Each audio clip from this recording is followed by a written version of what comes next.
And a very pleasant good afternoon as we welcome you into the Lion Country Kia Goon and Ironhead show here at Quaker Steak and Lube. Our home away from home on Tuesdays and Thursdays. You'll find us here from 3 to 5. Of course, the all-you-can-eat wing buffet on Tuesdays gets underway at 4 o'clock, and we are anxiously anticipating that. In the meantime, lots to get into in the world of sports, including, of course, the blue-white game, which wrapped up on Saturday. And, Goon, we now know firmly, squarely, exactly what to expect, how everything's going to come together, the problems, areas of concern, all of that stuff, all solved after the 2-hour scrimmage on Saturday. Vanilla. Was it just me or was it a little windy? It was a very, very windy here.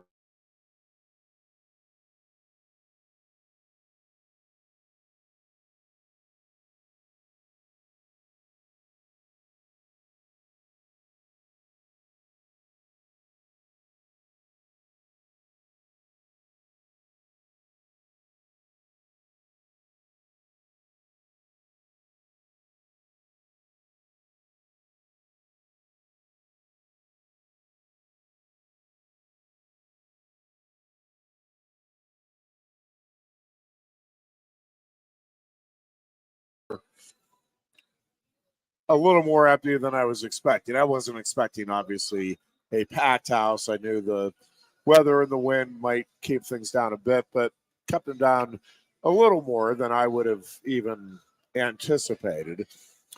But a fun experience, fun opportunity. We got the Mad Turtles picture taken with the Big Uglies. We got down on the field after the game, which we thought was really cool. So I think it was a worthwhile day for the fans.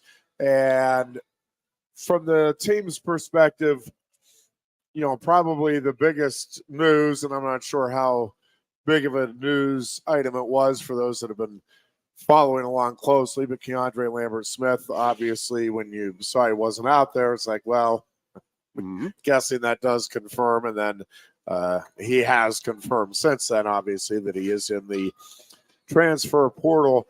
What's your feel? The one, so I've read a few different things on it. One is that it really ramps up the urgency for Penn State in the transfer portal. And I'm not sure that's the case, Goon. I don't know what your feel or read on it is. I'm not saying that Penn State wouldn't take a big-time, especially experienced receiver if a receiver is out there. I mean, I'm not saying they ignore the portal, but we talked about it last week. They have a numbers issue in terms of scholarships. Correct. And listen to James Franklin, and I get that coaches aren't going to come out and say, yep, our receivers are just garbage. We're struggling. I don't know what to do, right? So, but, I mean, he's been pretty effusive in what he believes this group can do and the progress that some of them are making.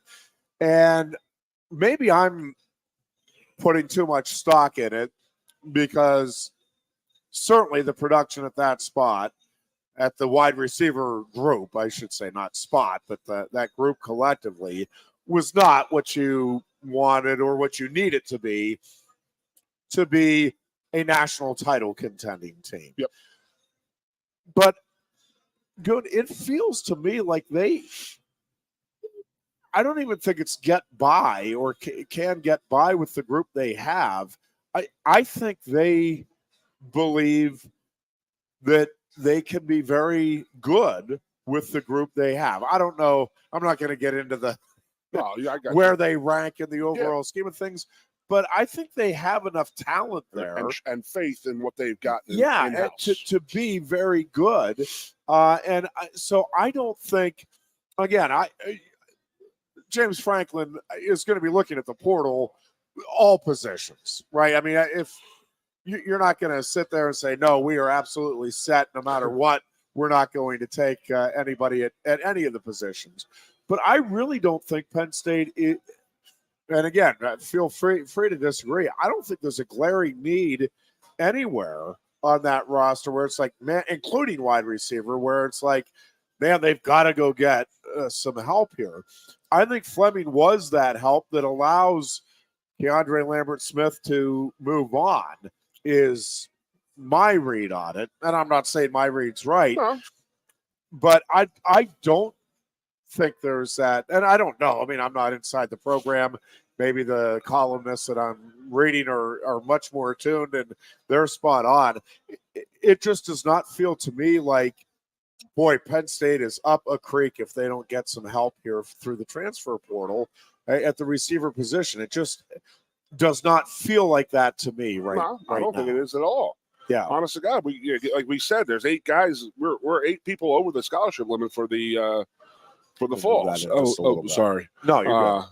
Yeah, so we're 8. We have to get 8 guys. Got to get somehow lose scholarships or leave Penn State. So, and then I'm like you. I'm reading articles, and the articles seem to be leading towards him wanting more of an NIL deal, a bigger NIL deal. And that's the Fleming thing coming in here, having a good NIL deal, coming back to Penn State, and the same thing happened to Kanye Clancy on the basketball team. He was upset about not having enough money, other guys on the team, and this is one of the. Again, it will be one of the sad, things that come from the NIL, and that's locker room jealousy, and not feeling as you're being paid your worth, and he came here as an NIL guy. If you think about it, he had transferred in here when we were down and we needed the wide receiver, and he played very, very well. But, let's not kid ourselves. Again, I'm reading articles, but he had, 3 catches after Yurcich got fired? He was not a big part of the offense. Nowhere part. I didn't realize. Yeah, I didn't realize it was that. But yeah, I mean, he was not certainly the key that many folks anticipated, even before Yurcich left. Right? He got off to a good start, and then it was pretty quiet from the middle of the season forward, and not just from Lambert-Smith. No, I don't think anybody's pinning it on him. That group again as a whole was not productive, but I am believing more and more that it had more to do with the offense that they were running than it did with the receivers. And so I'm clear. I'm not saying the receivers are blameless. Regardless of the offense, you've got to get some separation. You've got to make not just the routine catches. Every now and then you got to help your quarterback out and go do something spectacular. And I think in the big games that just did not happen last year. But, we talked about it a lot last year. The Wallace injury, I do think, changed the complexion of that offense. Now, if anybody out there says, listen, you can't let one receiver going down, I agree with you completely. I'm not saying that, boy, that explains that, what are you going to do? A player goes down and it disrupts everything. No, that should not be the case. Agree wholeheartedly. But it was the case last year. And I do think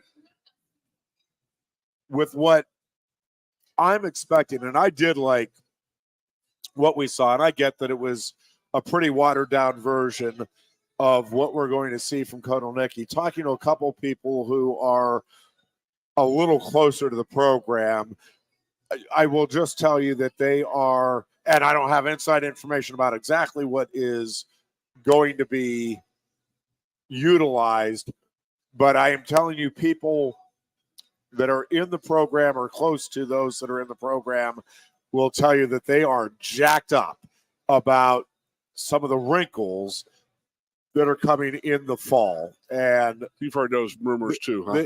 They think that this is going to be a dynamic offense, and that Konelnicki, with the talent that they have, Konelnicki was known as being very innovative and resourceful with the talent he had in Kansas. Yep. I don't think there's any question that talent is substantially greater here in Happy Valley. And I think the fact that you have a quarterback who is now a veteran, went through all of last year and, got some experience even the previous season, and the feel that they have for each other, Aller for Konalnicki and Konalnicki for Aller.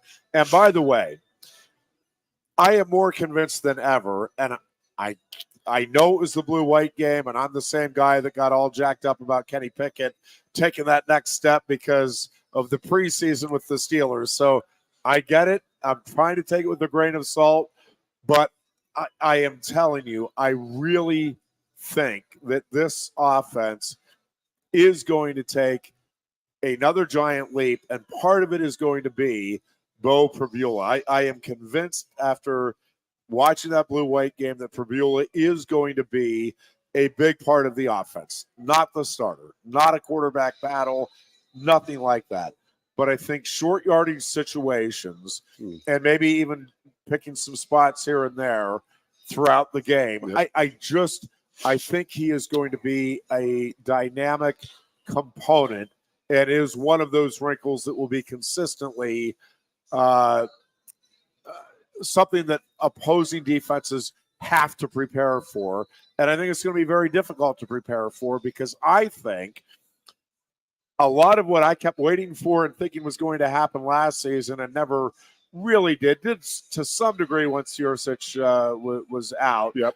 But I think you're going to see a lot of misdirection, again, plugging Pribula in certain spots.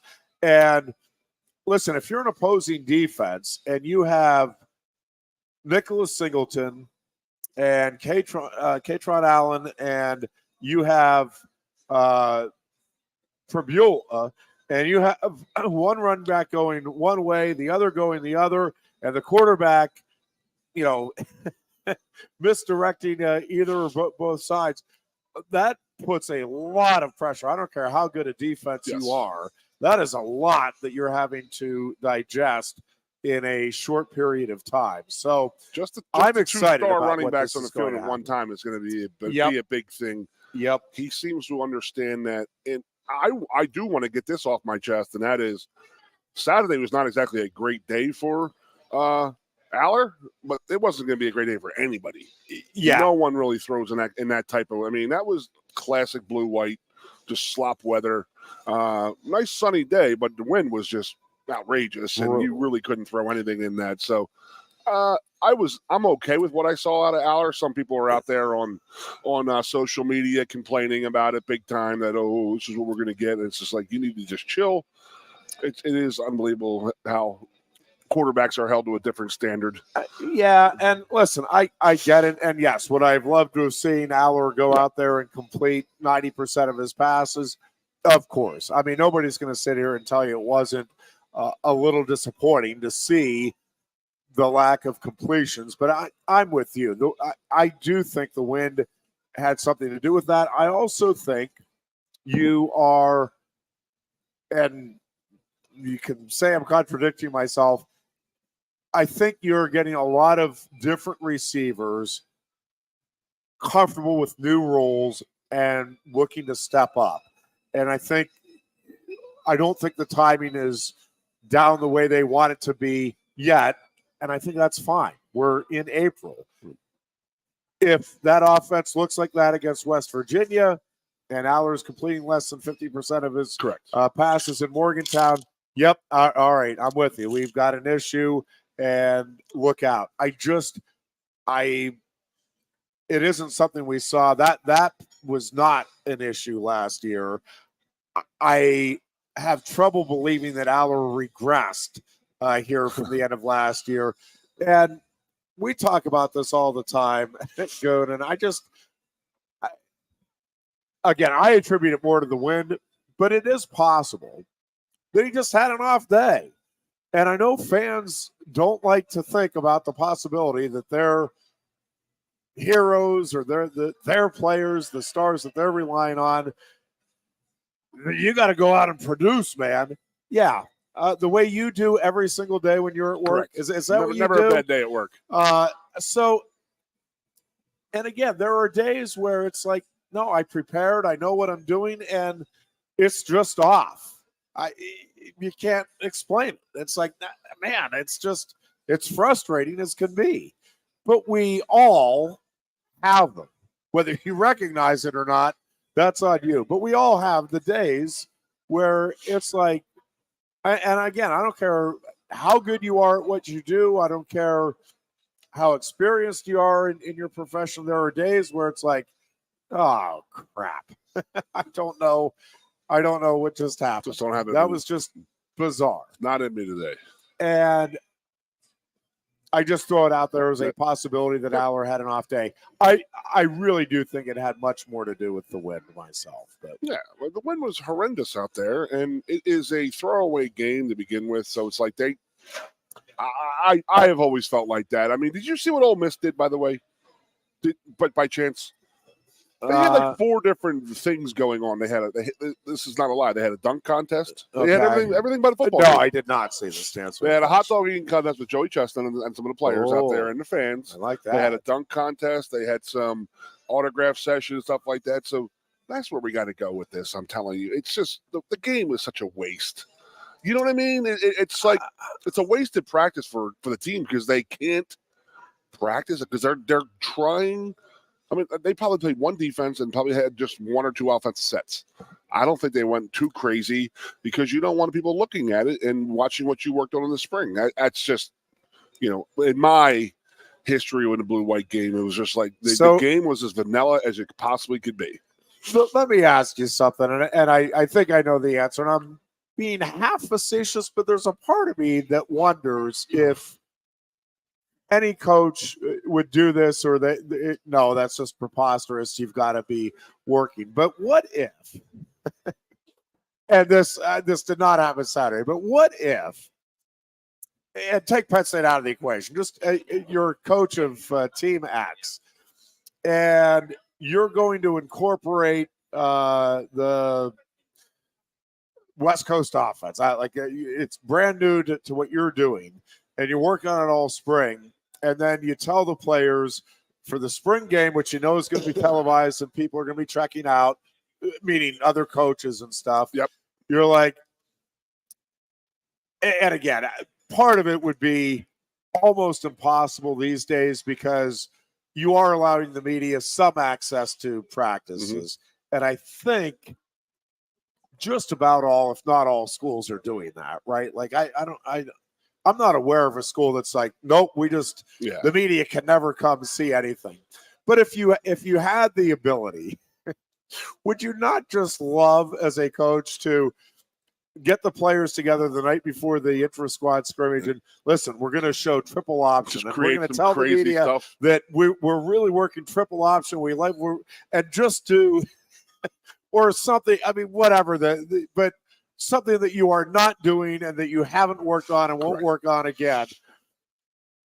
But you get it out there, and that's what the opposing teams have on tape, and then you come out. Like, wouldn't that be, again, not worth the hassle, I suppose, at the end of the day. They do it. But I know. Wouldn't it be a blast? They do it. They definitely do it on special teams. They like to they'll hold stuff back, but they'll also show some stuff that they're never going to have the intention of running in a game ever. Yeah. And they will screw around with other teams and stuff like that. And then there's no doubt. I mean, you're playing a 46 defense and you're working on a triple option offense. You would blow West Virginia's mind. Because then West Virginia, that's what we're talking about. West Virginia and our early opponents who have no film work to study from a game before. I just think it would be hilarious. So let's just go with West Virginia right now. Like, this is how it really is working for West Virginia. They are watching Penn State games for this first game of the season next year, and they are also watching Kansas games because they need to get a read on Kotelnicki.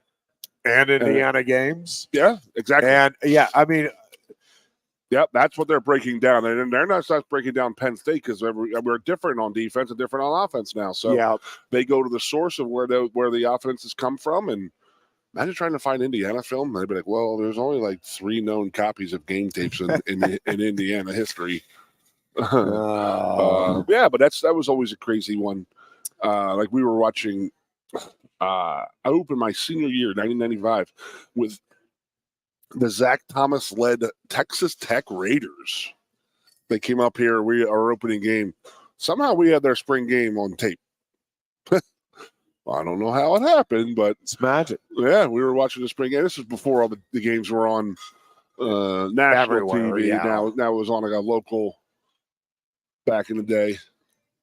I will say, so a couple of things that I do think it felt like we gleaned from Saturday. One is that I do think Tony Rojas has taken that next step. That dude just looks the part and looked much more comfortable. And again, I do understand there was not a lot of trickery involved, so he can line up. But man, he just feels like a guy that is about to have a breakout season for this program. And I don't know that anybody within the program or even that follows the program will deny that is necessarily going to be surprised by that. But it was nice to get some reaffirmation that, oh yeah, nope, this guy looks like the real deal.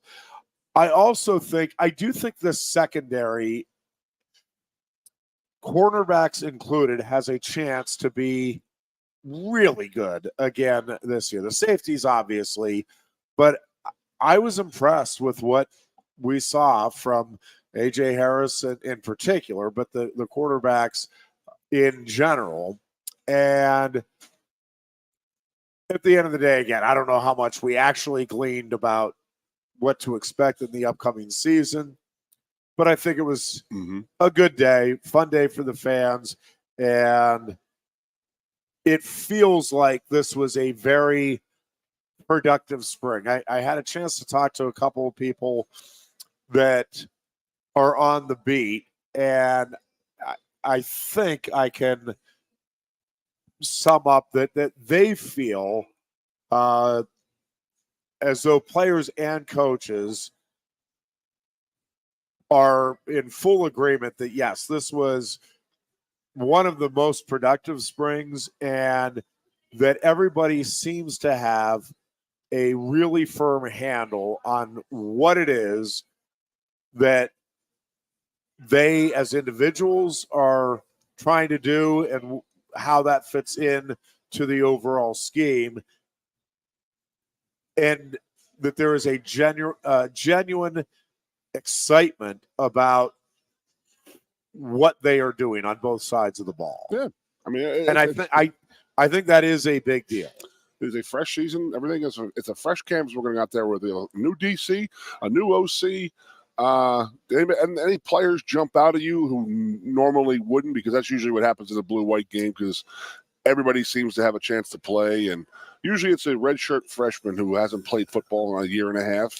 Yeah, I didn't think. I mean, I guess it's different now with the red shirt. So yeah, well, yeah. So one, we've seen correct. A lot of those guys we have seen, and I think that the depth at running back is strong. You know, Singleton and Allen, but they are. I think they feel good.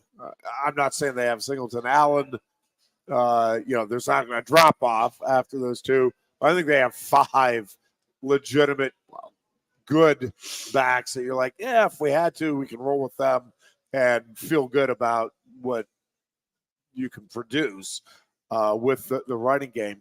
And it's part of why I'm not overly concerned about Aller's numbers and all of that on Saturday. Is I do think this running game is going to be big time. Now, thought this probably at the same time last year. It's like, oh man, you can hardly wait. And it did not have the gangbusters season that we thought it would. But again, I go back to I think the schemes that these guys are developing, I think the experience that these guys have gone through, and I'm talking about the offense as a whole, Aller and the running backs in particular, I think that experience combined with going through some of the difficult times of last season in particular, I think it is going to have this team in rarefied air in the upcoming season. I think this offense I really do. I think it is going to be big, big time. I do it too. I completely agree. I think our offensive line is going to be. I mean, you're going to lose, a couple draft picks on your offensive line, but you're still not going to miss any beats because we have had talent and depth at the offensive line position. We have a returning tight end who might set some big time Penn State records. I mean, I think Warren is that good. I mean, I think he's that underappreciated, and now it's his shot. He's not sharing time with Johnson. We're not jumping all over the place. And wide receiver, I mean, but again, the easiest thing to do is if you can run the ball. Like I always look at the Dallas Cowboys. Dak Prescott is a different quarterback when he has that play action pass. When they had Zeke Elliott running the ball and there was the threat of Zeke Elliott, those safeties had to step up a little bit because they could run the ball, and that's what we need to do. And to the point where, our play action game should be lethal next year with the run game that we have. Yes. And then it's going to help out Warren at tight end, and then the slot receivers and our screen game type of thing. I mean, it could be a hell of a year next year. And I'm not trying to blow smoke. I mean, I truly, truly think that. With Kevin Nicky coming in here and changing it up here. And, hey, man, a little bit of change is good. And I hope we're to the point now. I don't know. I mean, again, I just read the paper and, or the social media where people say that James is way too hands-on with the offense and he lets the defense. I mean, I don't know. Is that true? Is he going to back away from Kotelnicki and let him do his thing, like AKA what he let Manny Diaz do? Tom Allen, I think he's going to do the same thing. He's going to, pat back away and say, "Hey, this is your show here. I'm just going to watch. Be a true head coach." Again, I mean, I feel very, very good about this team next year because I don't think anybody's giving them any credit. I think everybody's like, "Well, you can't beat Michigan, you can't beat Ohio State. It's over." But yeah, we were all upset about that at times. But it's time to move on and grow.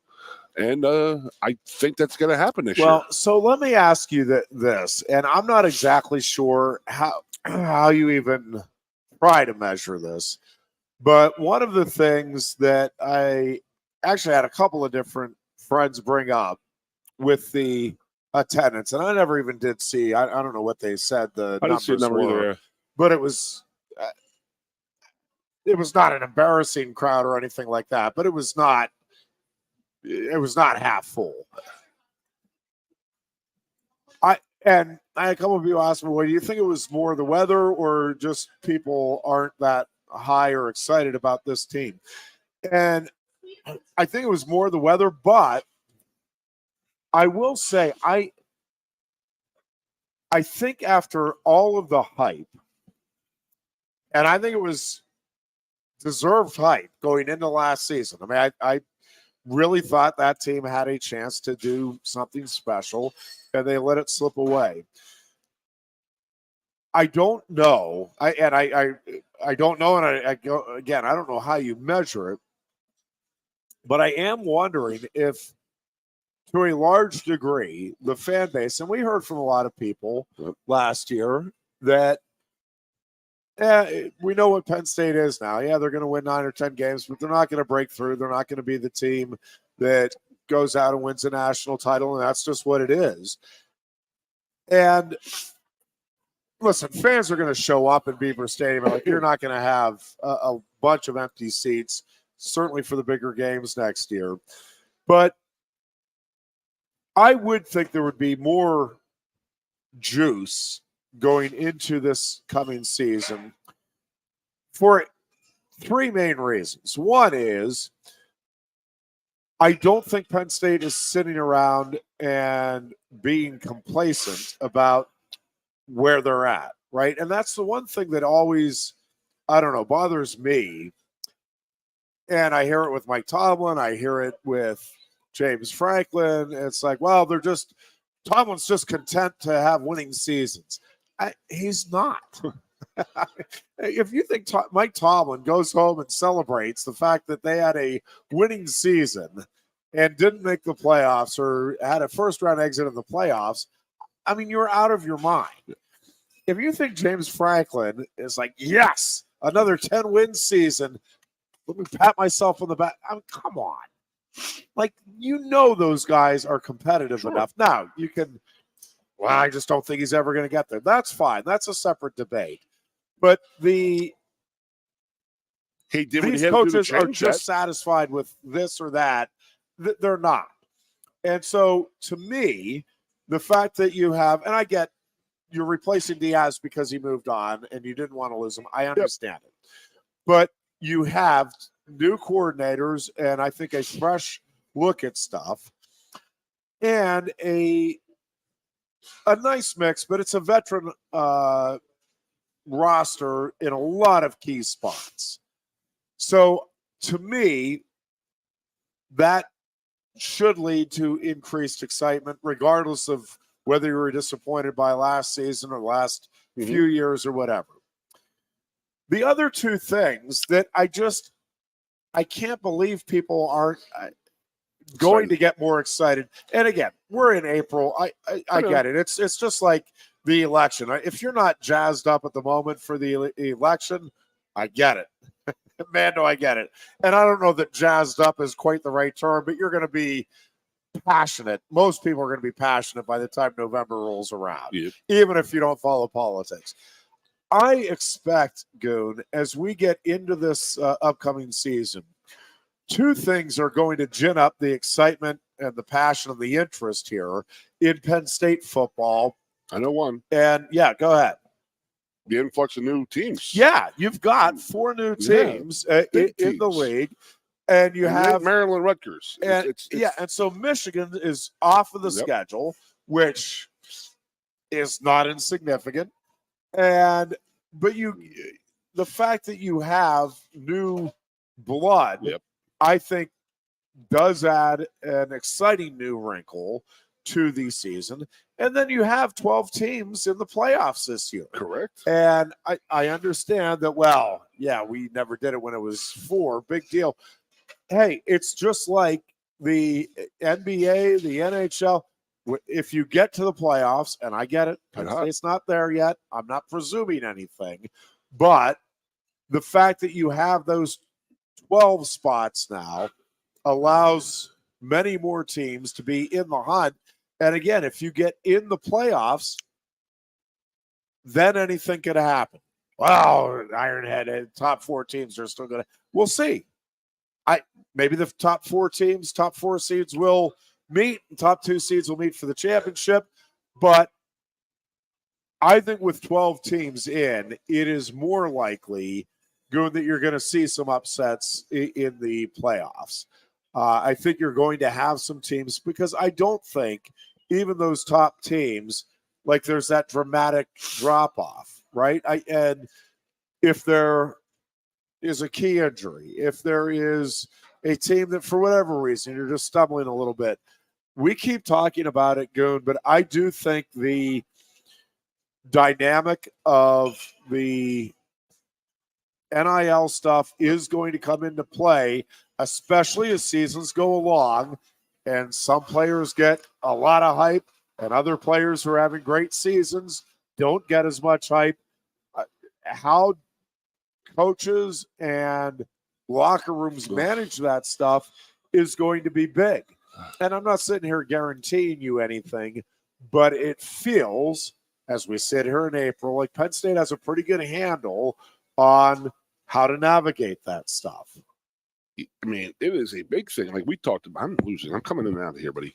The locker room dynamics are going to. That's a big. That goes into a plays into a big time.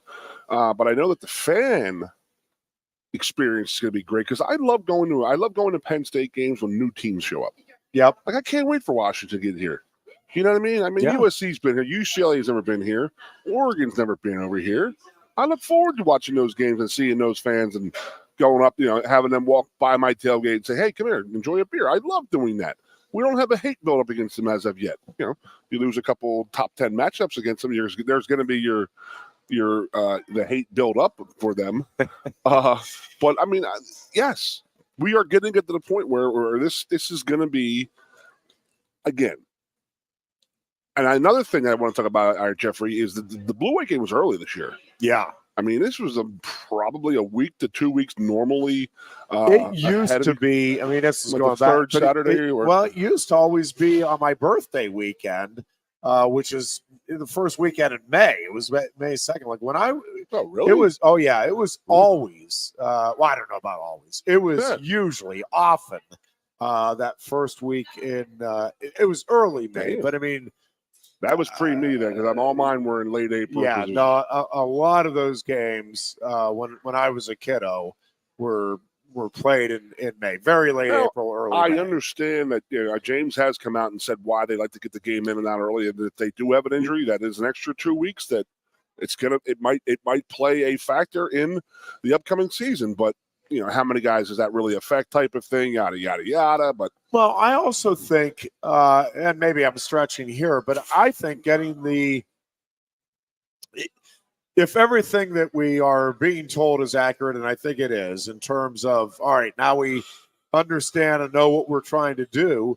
Right now, you have an extra couple of weeks in the off season with that big picture and small picture stuff in mind. All right, I know what I need to work on. I know what it is conceptually that the offense is trying to achieve. I think it's better to have 2 extra weeks knowing what you're doing and being able to work on the things that the coaches tell you need to work on than two less weeks, right? I mean, that's.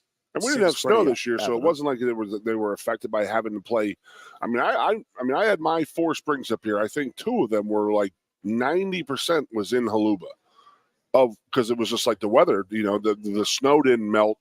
That didn't happen this past year, thank goodness. But yeah, I mean, that was it was Masters weekend.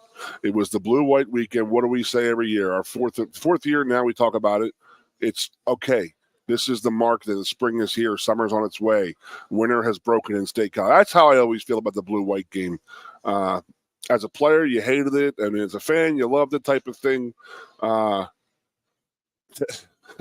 So that typically, I mean, I've always said this. It was the running joke when I was in college was, if you ever want to, you ever want to get a rain or snowstorm, you wash your car, or you declare a blue-white game. It was always the worst freaking weather out there.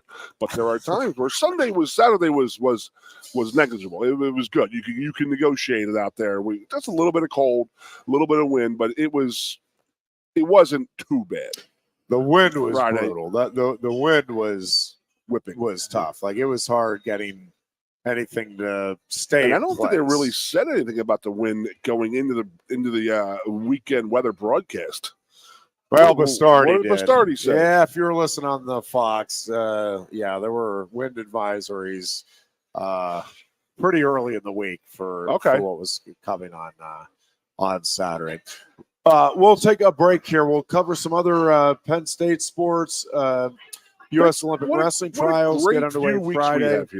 Yeah, talk a little bit about the Masters and Tiger Woods and awesome. Scotty Scheffler, and maybe even mention the WNBA draft as we continue. It is our Tuesday edition of the Lion Country Kia Goon and Ironhead show right here on Sports Radio 98. Coast into fall with a new Kia from Lion Country Kia. Right now, get a 24 Kia Seltos for 5.25% APR for up to 48 months. A new Sportage plug-in hybrid at 0.9% APR. Check out our 23 Sorrento hybrid for as low as 4.5% APR. And don't forget, all 2023 and 2024 Kias come with a 10-year, 100,000-mile limited warranty. Stop in and meet with one of our sales experts today and coast into fall at Lion Country Kia. We want to see you in a Kia. Since retiring, I have spent my time searching the countryside for the hottest wings in America. I always seem to end up disappointed. You call these hot? Back off, Luigi. Mamma mia. Look, handsy busboy. Your wings suck! I knew I should have stuck with Quaker Steak's triple atomic wings. You think I'm tough enough? The Center Hall Farm Store has been serving Center County and beyond for well over a half century. A small family business, the Center Hall Farm Store specializes in animal nutrition and manufactures its feed fresh using local ingredients. Get the best in horse, cow, pig, chicken, and bird feeds. If you're not already a customer, stop in and see why so many of your neighbors are. The Center Hall Farm Store at 110 West Allison Street in Center Hall, or call us at 814-364-1393. Sioka Toyota of Williamsport invites you to stop in today or check us out online. We have the smart path to your next Toyota, like the all-new Crown, BZ4X, the all-new Grand Highlander, Corolla Cross Hybrids, Sequoias, and more. Over 100 new Toyotas here and on the way. Don't make a $1,000 mistake. Choose Sioka Toyota of Williamsport and see the Sioka dealership's difference. Buy or reserve yours today and see for yourself why Sioka Toyota is the only stop you need for your next new car. Sioka Toyota, it just feels right. Ready to be part of something bigger? Come pave the road to success at Glen Baker and discover a career where your hard work and determination can build a bigger, better future. Our team believes we can build a stronger future together. Join us at Glen Baker, where we value teamwork on the field and on the job. Go to GOHcareers.com to apply. GOHcareers.com. And best of luck to all the Center County sports teams all season long from everyone at Glen Baker. With a Timber Kids savings account, you can start to save money, earn prizes, and teach your kids the value of savings. It's easy as 1, 2, 3. Building futures is what we do at TFCU. You really need to belong to a credit union. You belong at TFCU, Timberland Federal Credit Union, a credit union you can grow with. The Goon and Ironhead. And we welcome you back in here, excuse me, on this Tuesday. And we are getting ready, dear Goon, for another Dollar Dog Night at Medler Field at Lorano Park with Penn State baseball Hat tonight. Is off to the students of Penn State. They finally bought into Penn State baseball a little bit on Tuesdays. They go out there and they pack that place, and they eat their hot dogs. They eat them hot dogs, too. Yeah, I think they had 4,000, 5,000, 6,000 people there last year, the most ever for a Penn State baseball game ever on a Tuesday night. And granted, last week was 81 degrees on Tuesday here, but going to be a pretty nice evening. Yeah, it's been a nice one here again today. That's so maybe they'll go for that record again. But it's good. I mean, I love the fact that and then Penn State's being rather successful on the field right now. We haven't really seen this success here in my 15 years of moving back here. I don't think. Have you? Not with any consistency. No. So I think the softball team's playing fantastic. The baseball team's playing fantastic. Well, better. They're improving. They're getting better. They're getting to the point where they're competitive in games. And, look what happens. Wow, imagine that. I know we're getting some transfers coming in here. One I know of. But the future looks pretty bright for the baseball team. But I do love the Dollar Dog Night. That's a great job by Walker and the Spikes and Penn State getting that set up, because it is a really, really, really fun environment at Spike Stadium for Penn State and for the Spikes. And they'll take on Kent State in tonight's game. 5:30 start, so get up and eat those hot dogs and enjoy. Penn State softball on the road. Doubleheader at Ohio State this evening as they look to keep things rolling as well. And then Penn State men's volleyball, EIVA regular season champions. They'll go in as the number 1 seed, and Mark Pavlitz's squad will get a bye into the semifinals, and we'll begin EIVA tournament action on Thursday night at Rec Hall. So lots of good things going on the Penn State campus. And yeah, I think, for a long time, Goon, and there's some reasons for it, but in the multi-sport standings, it's still the Sears Directors come to me. I know it hasn't been that forever, but I'm not even sure. Is it still Learfield now or whatever it is? The multi-sports, but it would always be Penn State would be way up there after the fall. Would drop off a little bit in the winter and then would drop off a little bit more in the spring. The spring sports have always been tough. Now, again, part of it is, baseball and softball. Look around the Northeast and look around in California and down south. Well, they're playing year-round outdoors there, not so much here. And so, again, there are reasons for it. We understand that. We concede that. But I think Penn State is, under Pat Kraft, kind of going all in on this. Hey, we want to, if we're going to compete, let's go truly try to win at a high level. Let's go try to go win championships. Right. And I think you're going to see a continued uptick in the competitiveness of the spring sports teams here in the next few years anyway. I agree. And I think you're already seeing it. I will tell you, some of the performances being turned in by the track and field team, both in the indoor and here so far in the outdoor season, are amazing. Both lacrosse programs have high expectations. Women's team got that big win over Northwestern, but it's been a bit of a disappointing season to this point for them. The men have gotten a couple of big wins, a couple of tough losses. But, I mean, those two programs are certainly to the point now where year in and year out, they are among the contenders at the very least. And, again, I think there's an earnest goal here to get the golf teams more competitive, the tennis teams more competitive. Again, you name a sport, and I think they want to be legitimately trying to contend for conference and or national titles. Yeah. Not saying that every team is going to go out and win a national title every year, but I do think, hey, if we're going to put the sport out there, let's do what we need to do to give ourselves a chance to be right there on the national stage. I agree with that. I mean, so I want to go back to baseball. And, we're sitting here, I don't know if you've seen the buzz in Major League Baseball right now about the arm injuries. Yeah, remember what the MLB Players Association came out last week and says, "Oh, well, this is because of the pitch clock. All these guys are hurting their elbows and stuff like that." And with no science, nothing backing it up, just making that off the wall statement. So I go back to it's these kids who are coming into Major League Baseball who've been playing baseball year round. Yeah, it is not good. And I talked to you about this off the air. About they say that how many 80% of the Major League Baseball player relief pitchers are from the north and like from north of the Mason-Dixon line because they're not blowing their arms out when they're 13, 14, and 15 years. If you could play baseball every day when you were 15 years old, you would have. Yeah, I know I would have. I loved baseball. Yeah, everybody I know loved baseball. We loved football a lot more and all that, but. Don't get me wrong. If I had the ability to play in the winter, in the spring, and the summer, I would play baseball year-round probably. And I know a lot of guys would do it. And this is what's going on with these guys' arms, in my opinion. What's your feel on that?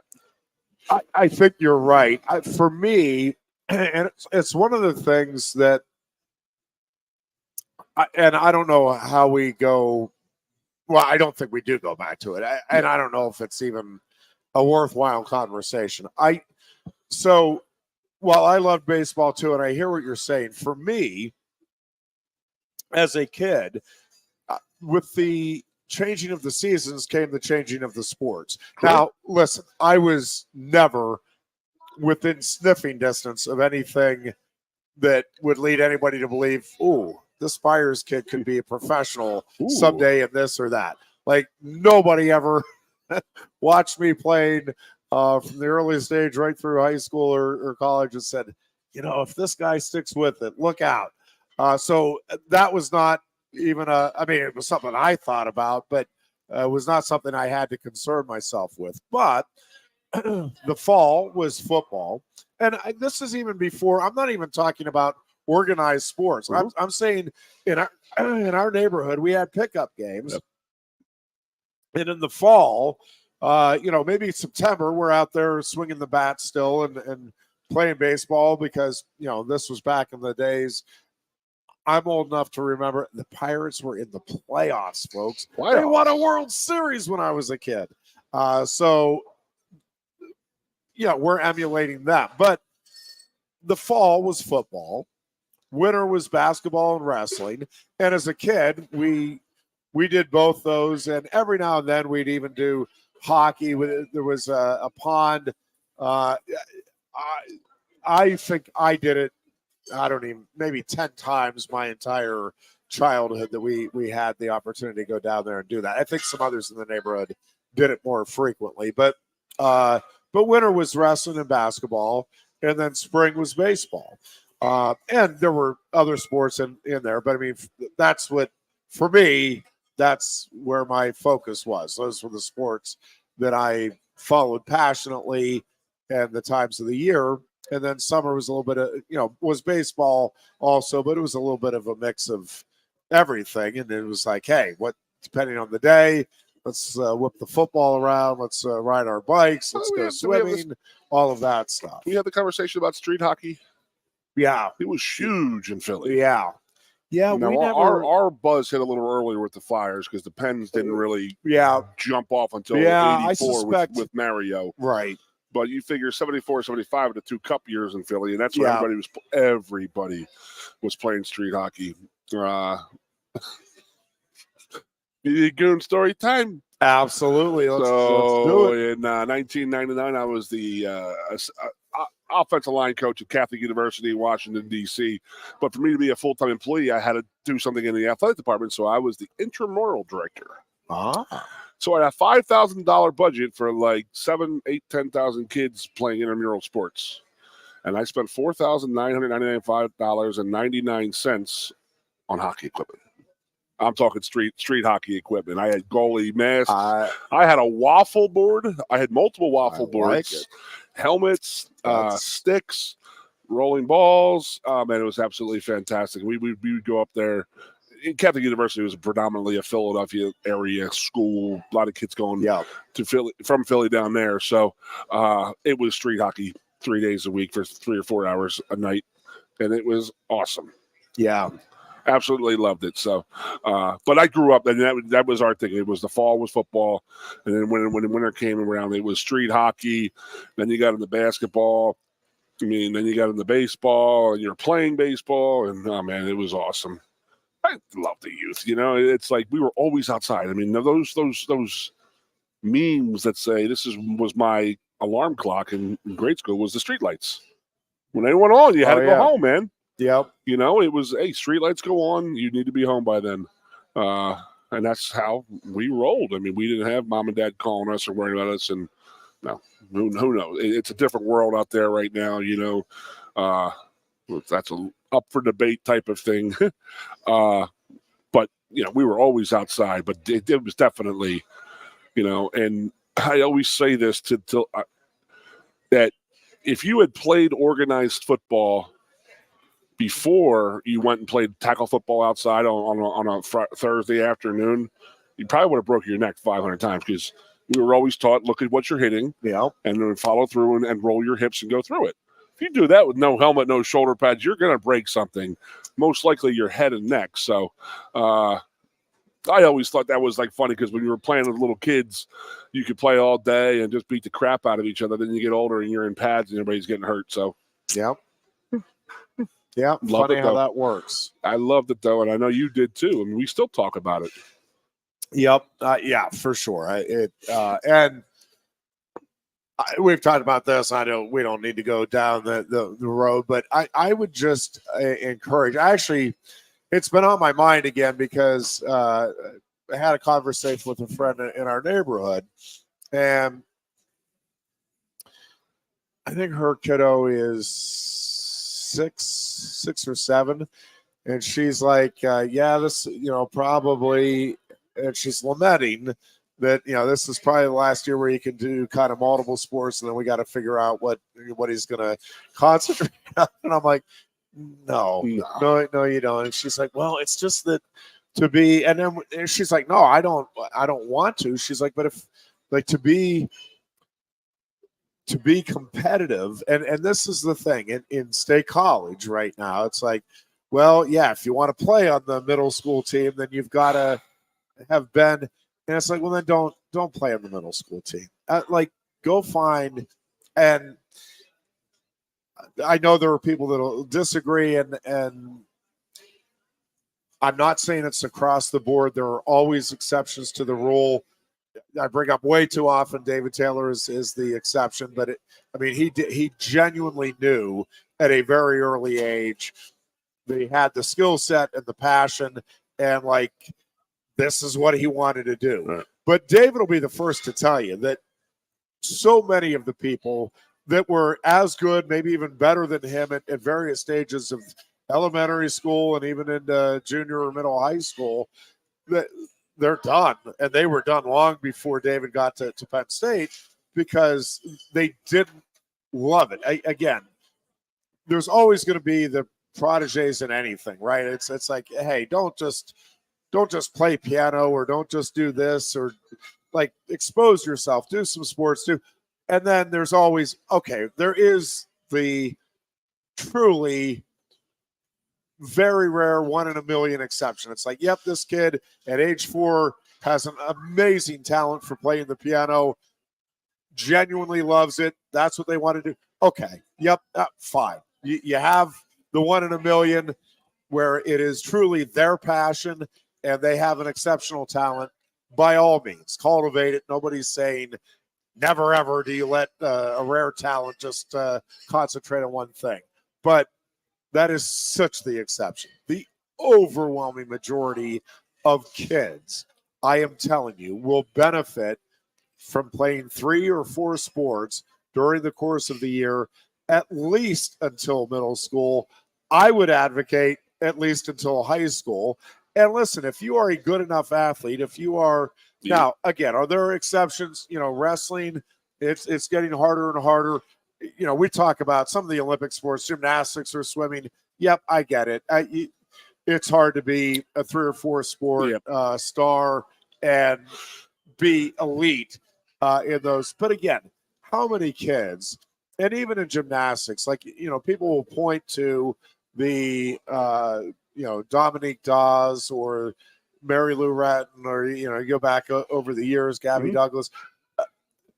Do you know how many more elite gymnasts, I'm talking like elite gymnasts, Olympic caliber gymnasts, did not get there? Like, you are talking about thousands.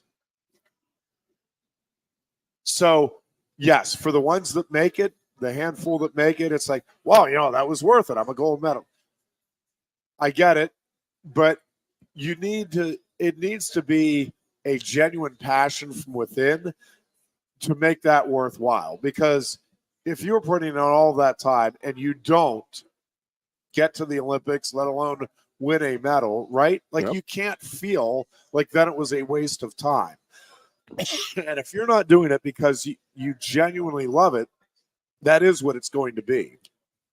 And we all have, you've heard heartbreaking stories of people that this was their dream. And it's not always, by the way, I'm not even saying that they don't make it because they're not good enough. There's injuries. There's all kinds of things that factor into this at the end of the day.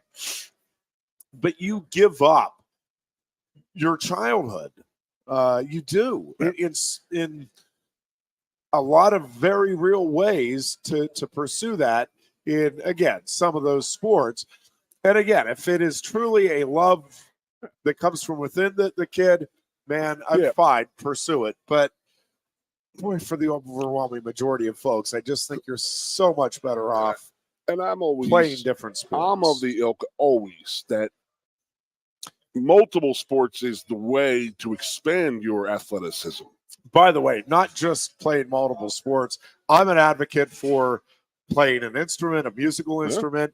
I'm an advocate for either getting into choir or Cub Scouts, thespians, or but also, we're a sports talk show, so we're talking sports. That's our emphasis. But I would strongly advocate, even for the elite athletes, find something else also that you can cultivate. If nothing else, is just a a hobby. And it can be, I mean, playing a game. As a kid, we used to. My mom and I got into some epic Scrabble games. I loved that as a kid. We were gin rummies. Yeah. That was we did that for a while. We but definitely had card Scrabble night. was our. But people would clear the room and say, they're going at it. It's game time. So, football and wrestling and basketball and lacrosse, I mean, they all correspond. Like, I know we're going to talk about the Masters here in a minute or two here, but like football, basketball, and golf, they don't really match up. You know what I mean? We're not correlating over there. I hear what you're saying, although even more. Try. Yes. But like golf now, like if you look at Tiger Woods, like that dude is built and has been for a while now. Not when he initially came out, but I mean, he's like a linebacker built. Well, I mean, now that yes, strength, endurance, all of that stuff, and obviously you have to have the eye-hand coordination in golf or those sports. So I think the skill sets, even in those sports, and like swimming or tennis, I think the skill set actually translates better from one sport to another than many would initially think. It's like, well, I'm a football player. How's tennis going to help? Well, do you think footwork might help? Quickness with your feet just might help. A little, quickness and eye-hand coordination. Do you think? So playing any sport, I think I'm sure there's some exceptions, and I'm not saying every sport there's going to be some direct correlation to help you in another, but the overwhelming majority, I think that is the case. When we were growing up, baseball players did not lift weights. Golfers did not lift weights. At all. Tiger Woods has changed that blown that out of the water. Completely. I think the flexibility is a big thing. Multiple sports, multiple athletes, and, having the commitment is a big thing to grow as a human being. But I mean, I think that the USA Wrestling is starting to do more with understanding like how many football players have wrestling backgrounds, and I think people are actually starting to look at this and say, "Okay, wow," because I obviously Philadelphia is a huge basketball area, so me playing basketball was great for me playing football, just for my footwork and staying in shape, no doubt, type of thing. But like wrestling and interior line play. It runs leverage. So far hand in hand with the leverage and the hand-to-hand combat. What do you got to give and push, give, take, push, pull? It is a huge thing. I mean, if you can learn those and master those at a younger age, I mean, just imagine how much better football player you would be. I mean, you definitely need to push more kids towards wrestling that are playing football at a younger age. I mean, we could do, I think we can talk about it. Baseball is sort of getting phased out in America. Why is this? Yeah, we'll maybe touch on that when we come back. We'll also talk some Masters from this past weekend, and we will also touch a little bit on how both Goon and I are Flyers fans today. Let's go, Philly. Come on, you can do it. As we continue, it's the Lion Country Kia Goon and Ironhead show. We are at Quaker Steak and Lube, and you are listening to WFXS, Pleasant Gap Steak Hub. Coast into fall with a new Kia from Lion Country Kia. Right now, get a 24 Kia Seltos for 5.25% APR for up to 48 months. A new Sportage plug-in hybrid at 0.9% APR. Check out our 23 Sorrento hybrid for as low as 4.5% APR. And don't forget, all 2023 and 2024 Kias come with a 10-year, 100,000-mile limited warranty. Stop in and meet with one of our sales experts today and coast into fall at Lion Country Kia. We want to see you in a Kia. Since retiring, I have spent my time searching the countryside for the hottest wings in America. I always seem to end up disappointed. You call these hot? Back off, Luigi. Mamma mia. What hands it, busboy? Your wings suck! I knew I should have stuck with Quaker Steak's triple atomic wings. You think I'm tough enough? The Center Hall Farm Store has been serving Center County and beyond for well over a half century. A small family business, the Center Hall Farm Store specializes in animal nutrition and manufactures its feed fresh using local ingredients. Get the best in horse, cow, pig, chicken, and bird feeds. If you're not already a customer, stop in and see why so many of your neighbors are. The Center Hall Farm Store at 110 West Allison Street in Center Hall, or call us at 814-364-1393. Sioka Toyota of Williamsport invites you to stop in today or check us out online. We have the smart path to your next Toyota, like the all-new Crown, BZ4X, the all-new Grand Highlander, Corolla Cross Hybrids, Sequoias, and more. Over 100 new Toyotas here and on the way. Don't make a $1,000 mistake. Choose Sioka Toyota of Williamsport and see the Sioka dealership's difference. Buy or reserve yours today and see for yourself why Sioka Toyota is the only stop you need for your next new car. Sioka Toyota, it just feels right. Ready to be part of something bigger? Come pave the road to success at Glen O'Habaker and discover a career where your hard work and determination can build a bigger, better future. Our team believes we can build a stronger future together. Join us at Glen O'Habaker, where we value teamwork on the field and on the job. Go to GOHcareers.com to apply. GOHcareers.com. And best of luck to all the Center County sports teams all season long from everyone at Glen O'Habaker. With a Timber Kids savings account, you can start to save money, earn prizes, and teach your kids the value of savings. It's easy as 1, 2, 3. Building futures is what we do at TFCU.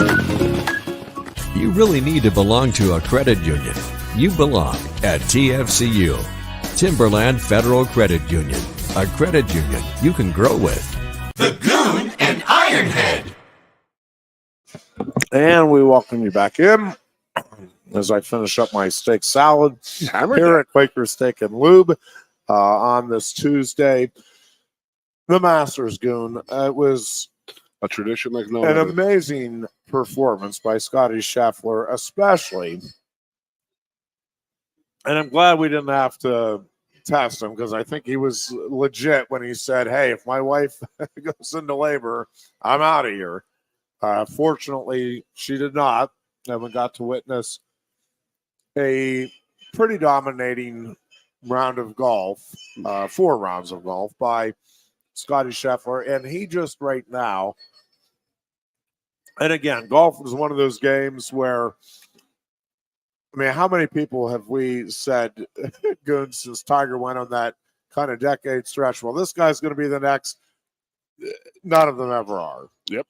And I haven't heard anybody say that Scotty Scheffler's next, but boy, at the moment, he is just in complete control of his game. I mean, most of the experts were saying going into the weekend, if Scheffler, he was the odds-on favorite. If Scheffler plays the way he's capable of, this is his tournament to lose. But it's golf, and it's like, well, okay, yeah, he's the best player right now. But either somebody else can get hot, or, again, he just has an off round somewhere in there. And it's like, well, okay, somebody else's turn to rise to the occasion. Scheffler rose to the occasion. He has just been very consistent as of late. And, yeah, feels in the moment like he could go on a great run. Now, we've thought that about Rory McIlroy, Jordan Spieth, so on and so forth. And by the way, it's not as though those guys haven't gone out and played good golf, a lot of good golf over the years. But, Jack Nicklaus and then Tiger Woods set the bar so absurdly high that's like, oh, you're not winning a major a year? Boy, what a disappointment type of thing. And I think they are, this era of golfers is actually, in terms of having the opportunity to go on that type of a run, is hurt by what I think is still the Tiger Woods effect, which is golf is cool. Mm-hmm. And a lot of young people are gravitating toward it. Yep. And with the equipment enhancements and all of that, there are many more really good golfers coming into the game each year. And so, again, all of these guys that like burst onto the scene as young golfers and look like, man, they could be dominant. They're very good, but right behind them is the next guy. And it's just like,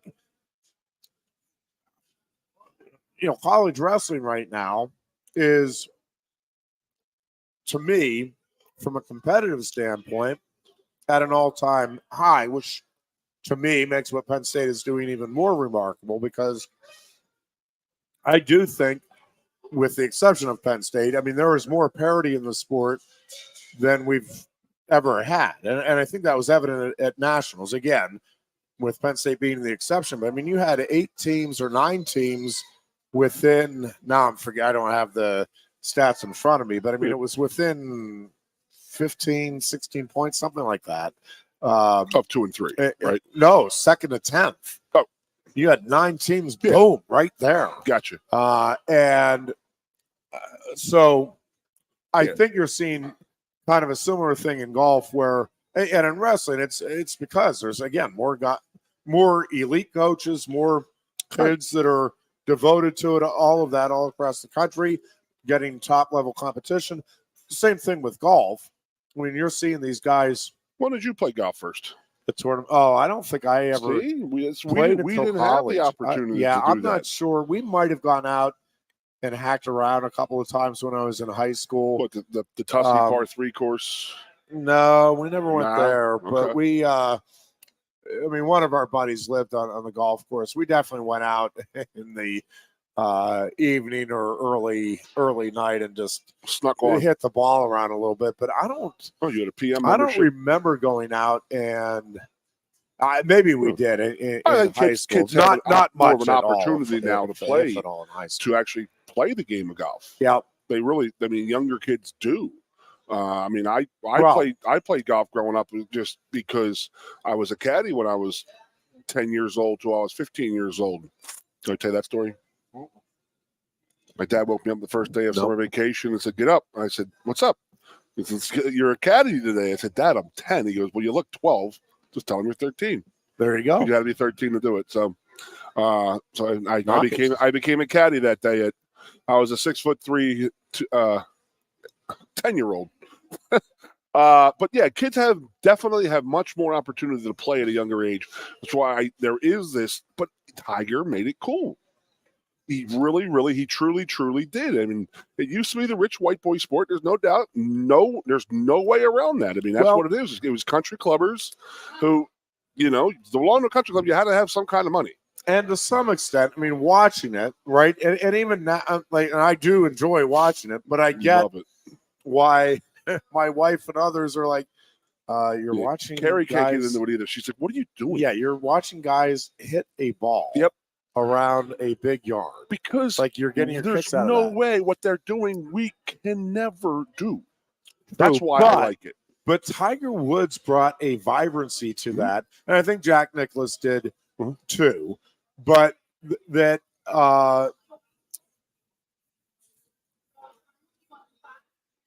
it made you feel like you were watching an event, and that is difficult to do in a sport like golf, right? I mean, it really is. It's that, but you felt like, all right, you're going on this epic journey with this guy that's playing it at a level, for that 10-year stretch. Even Nicklaus and Gary Player, and I mean, we never saw anybody as consistently dominant as Tiger Woods was during that. Can I give you one stat? 10-year stretch. Yep. There was a prop bet in the NCAA basketball tournament that said Tiger Woods' major victories versus number 1 seeds to make it into the Final Four. Like, to even propose that. Oh, yeah. And I think it was 2.5. Like, that's insane. Crazy. But awesome. But just absolutely awesome. Watching him this weekend was painful a little bit because you do know what he was and what he did, and what he set this weekend was the most consecutive ever cuts made at the Masters. So he got that. So it almost like he just shut down Saturday because, he is physically just a wreck. I mean, when they're painting him full of Ben Gay on the golf course because he has to get through it. He made the cut in an unbelievable way, which was awesome. And that was like, okay, he did what he did that week, and he got it. Well, so the question is, can he build the endurance part back up, or is his body at a point where it won't let him? And I don't think we know the answer to that yet. I really don't. Different breed, man. He's different. He really is, and always has been. Now, his body is obviously never going to be what it was, and there's going to be the aches and the struggles to get through. But I do think if he is able to get himself to where he's, and not even in tournaments, I mean, I think it's going to limit probably just to the majors, it sounds like, from what they were saying this year. Kicked on there, buddy. But I think you're going to have some other players or other tournaments that he will start to play in moving forward if he feels like his body can hold up and he can build up that endurance. Or he may just play the majors for the foreseeable future. But I think it's going to be trying to, and it's going to be that fine line, because you don't want to tire yourself out in the process of trying to prepare yourself for the majors, but you've got to get your body used to walking the 4 rounds too, so that it's not just you're constantly playing catch up on that front. So, I know you were busy Saturday, but I saw Tiger's future Saturday afternoon. Yeah, when I'm watching Freddie Couples walk around the course. I mean, every shot. I mean, that man retired from golf 20 years ago because of his back. He had like a surgery that miraculously fixed it and gave him an extra 10 years, but he had a 10-year gap where he wasn't playing. And watching him play the other day, and you could tell his back was really jacked up. And I live with this, so I understand. I can see people with bad back. I get it. I have one right now. But Freddie taking a shot and then just like having to like manipulate his body just to try and loosen it up or try and crack it or take the tension out of a muscle that just got sparked. I'm watching Tiger, and I'm like, that's exactly what he's going to be going through here soon. And there is nothing he can really do with that back. I mean, you can be in great shape, but when that back goes, I mean, the torque he puts on his spine, always, forever and ever, is just unbelievable. Did you see? I believe it was Sunday morning.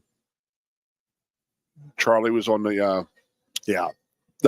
range with him, and he's doing this and giving his dad sort of like a semi-lesson, like, hey, keep your leg back. You're rolling through too quick, and Tiger's listening.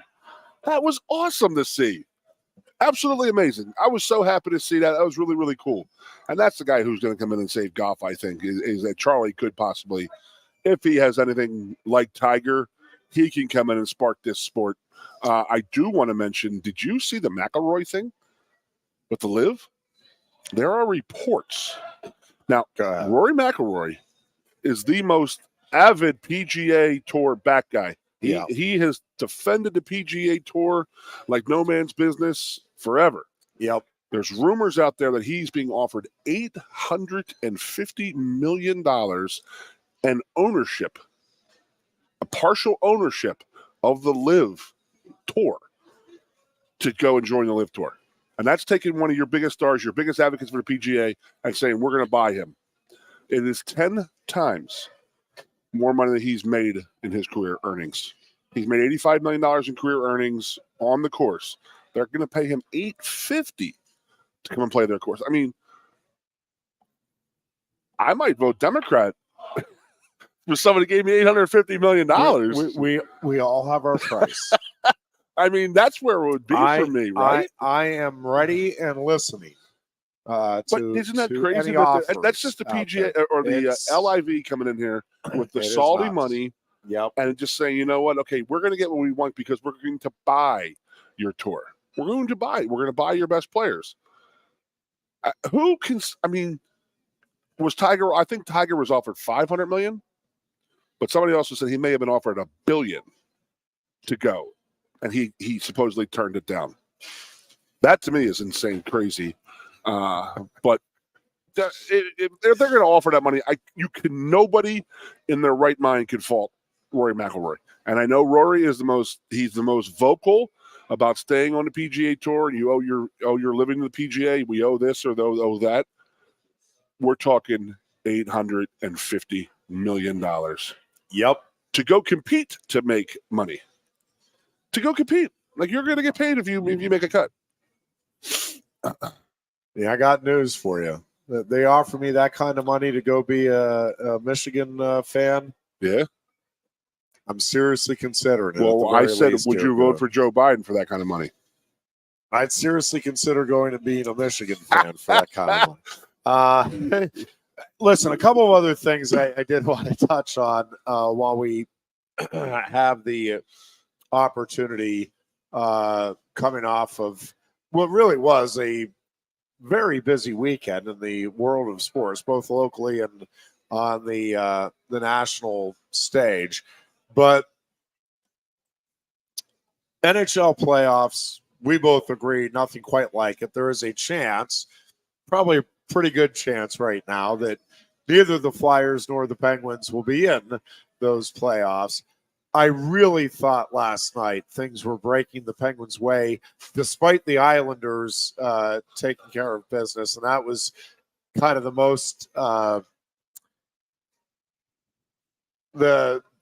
most ready path for the Penguins to get there was if the Islanders lost, then the Penguins needed to win, obviously, no matter what last night, and need to again on Wednesday. But if the Islanders had lost, it's like, okay, Penguins can just then take care of business. It's just head to head. Well, that wasn't happening, and it was obvious. But then you're looking, and first of all, where are the Boston Bruins that played the Penguins on Saturday? Number one. Where was that Bruins team last night? And then I know the Canadiens are awful, but come on. You go up 4-1 and you get my hopes up. Close that thing out, for God's sake.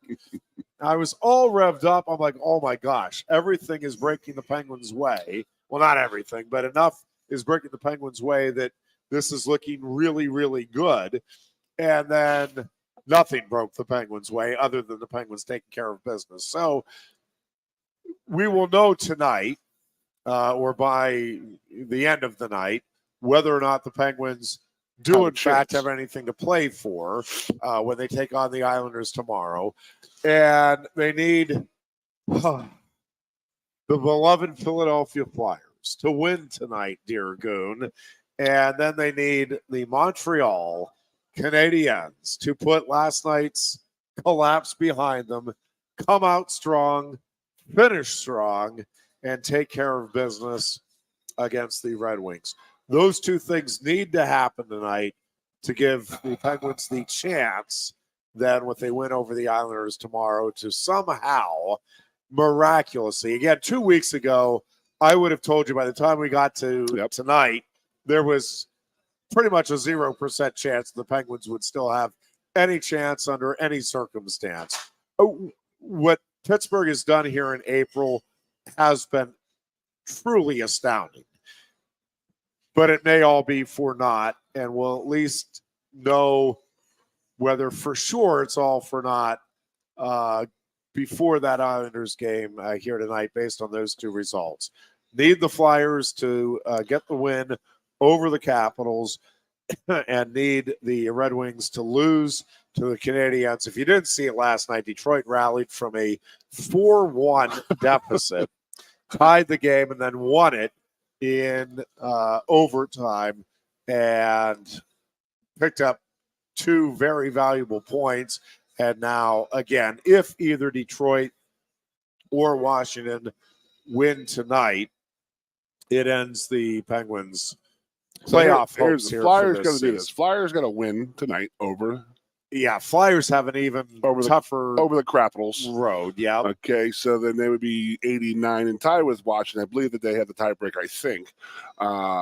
So yes, the chances of the Flyers getting into the playoffs are the lowest of the four that are left. So yeah, I think I might be rooting for the Capitals tonight. My Penguin fans are Flyers fans, and the Flyers fans are Washington Capitals fans.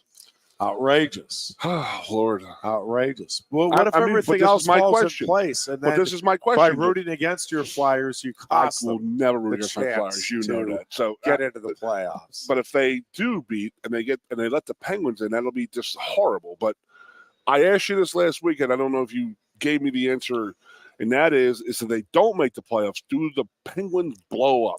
I think even if they do, that's where I'm going to go. Actually, and I'm speaking just for me. Even if, and listen, if you get in the playoffs, anything can happen. I mean, it really can. Absolutely. And what Pittsburgh is doing here in April, am I expecting them to go to the Stanley Cup? No.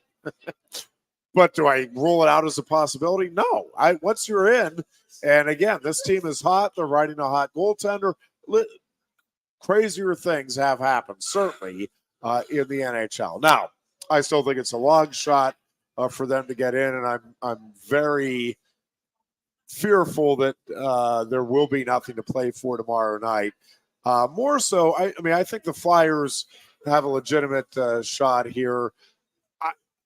I will be shocked, pleasantly so, and I'm obviously rooting like crazy for the Canadiens. I don't know how Montreal, after that collapse in Detroit with that momentum, could let that slip. Detroit would let it slip away, or Montreal rebound. That would shock me. Yeah. Now, you need a lot. I'm open to being shocked. You need a lot to happen, and Philly needs a lot more to happen, or a little bit more. Well, not that much more. I mean, they need the Penguins then to turn around with everything on the line. But it's an Islanders team. I don't think. So the Flyers. Will the Islanders still have? Trying to think if can they still get into third? I'm not 100% sure. I meant to look that up, and I forgot to do that this afternoon. The Islanders clinched a berth. The Islanders clinched a berth. No, but do they have anything to play for tomorrow night? Is my question. As in 7 or 8, or the third? Third in the Metropolitan. Yeah, I did see that they're already playing. They've already locked up playing the Rangers. Okay, so they don't have anything then. I don't think so. So what happens with the Flyers? The Flyers win the night. They need Montreal to beat Detroit and the Penguins to lose to the Islanders tomorrow, right? And that's the three things that the Phillies need. Yeah, that's correct. That's not happening. It would seem unlikely. Very much the way they played the last month anyway. So as good as your Penguins have played, the Flyers have been they were hitting the gas way too early to make this run. And that's what the fear is with the Penguins. If they do get in, are they going to have the gas right now to make a run because of what they've been in playoff mode for the last 3-4 weeks? That's a grind, man. That's a big old grind. It is. There's no I did see no doubt about Flyers have not made the playoffs since 2020. And I believe Detroit was longer than that, if not the last time in the playoffs. Let's turn to baseball. The Pirates and Phillies split the weekend series in Philadelphia. It was a good series.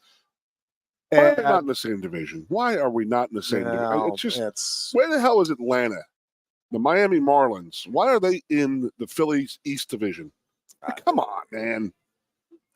It just doesn't feel right? It doesn't, but there's so much. It just feels natural. Philly and Pittsburgh playing, it just felt natural. Listen, I'm a guy that would still advocate and misses the days of not having interleague play. Like I thought that was, and it's one of the things you were talking earlier about is baseball. The interest in baseball. There's a couple of things. Is it going by the wayside? A couple of things. At the kids level, it seems like the interest is there. Now, I don't know. Again, once you get to the high school level, there's a lot more options now select travel than we had when we were in. Yes. But the Little League, and we're just starting kids pitch with our kid, but it is, to me, fun, and the kids seem to be into it, love learning, picking up different things, and they're following that. They all have their favorite teams or their favorite players that they're talking about when we're out there. Yep. So I think that is a good sign for Major League Baseball. But this is just my opinion, and I suspect Major League Baseball has a lot of evidence that would back up what they're doing as being the right thing. So I'm not saying I know what I'm talking about here even. But I think baseball's best route to gaining popularity is to embrace the exceptional components to baseball instead of, well, we've got to be like everybody else. And again, I'm speaking just for me, and I know very few people that don't like the pitch clock. And I've come around. I don't hate it. Yeah. I kind of hated it at first, even though I understood it. But I will admit, even I'm like, yeah, it does help the game not drag on. And there were times where it's like, oh, come on, let's just, even as what I consider a diehard baseball fan, I'm like, this is too much. Real quick. Yeah. Get this out of the way. You said you hated the interleague play. How are you with the DH being put in the National League? Yeah. Really? Yeah, I love it. I am not a fan. I really like it. I am not a fan. I like, and again, I think most people, and this is so. I think baseball probably has overwhelming evidence that is saying, listen, I think most fans like the pitch clock, like the DH, like having all the teams play each other, all of that. But so to me, baseball is taking away a lot of what made it unique in the sports world. Now, there's still a lot of things that it has going that are unique, and I don't think will change. I mean, the just the construct of the baseball parks, for one, and the fact that, in hockey, you have the same sized ice surface. In football, you have the same size field, all that. In baseball, nope, different dimensions, different parks. And I like that. I think that's one of the neat things about baseball. And I like the timing of the pitch to home plate, the throws to first, second. Like, it is amazing. Like, just the math involved in baseball and the way that has worked out and held up over the years, right? Because they haven't had to make adjustments, because as runners are getting faster, the throwers are throwing faster, and the timing still seems to be right for the game. You're getting the outs when they should be out. You're getting folks safe when they should be safe, and they haven't had to adjust, right? There's no, 3-point line in basketball. It's like, well, we've got to adjust it to make it. Like, that stuff has not been adjusted, which I think is kind of remarkable. But it feels to me like baseball is, well, we've got to be faster like the other sports, meaning speed up the game so that we get done sooner. I like that it was, and again, I'm in the minority. I get it. And it doesn't matter whether I think this should or shouldn't happen. It's not happening. But I liked the idea of baseball being the one sport where, the game is played the same through 9 innings as it is in the extra innings. That went by the wayside. And again, I think the overwhelming majority of sports fans, not sure about baseball fans, maybe even baseball fans, but sports fans for sure, like, yes, no, this is good. We get a runner in scoring position. I like it. Puts pressure. Yeah. So maybe baseball's right to do this. Is say, hey, this is what the American consumer wants. I liked it because it was such a unique sport, and it didn't adhere to all of the constraints that the other sports had. And I get there's still a lot that separates it from the other sports, but much less now than certainly when I was a kid. Yeah. I mean, I'm cool with what's going on in Major League Baseball right now. I think the game's overwhelming more exciting. majority of folks it's quicker. I mean, the game It has is picked up. definitely- It's been fantastic. I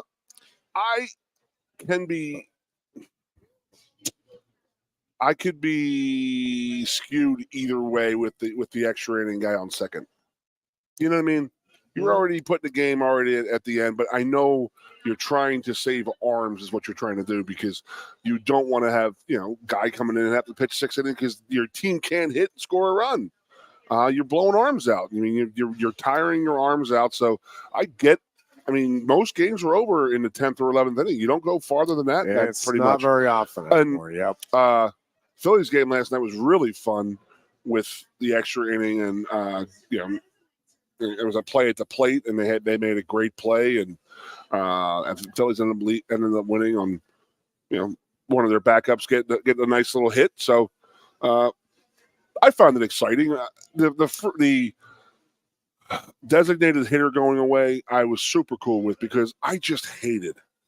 You get some momentum going. You got your 7 and 8 guys that are on second and third, and then here comes Pete Vukovich coming up the bat. You know what I mean? Bob Walk's coming in the bat. I mean, pinch hit. But then you change you're dynamics, taking but if out of you're- the. Yes, that's the. I don't know.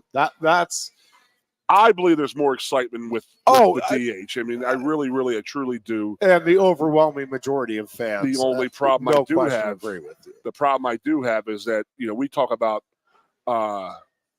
the rules of hockey, the unwritten rules of hockey, the unwritten rules of baseball. Yeah. If a guy is pitching on the mound and he hits a bunch of guys, when is he going to get his?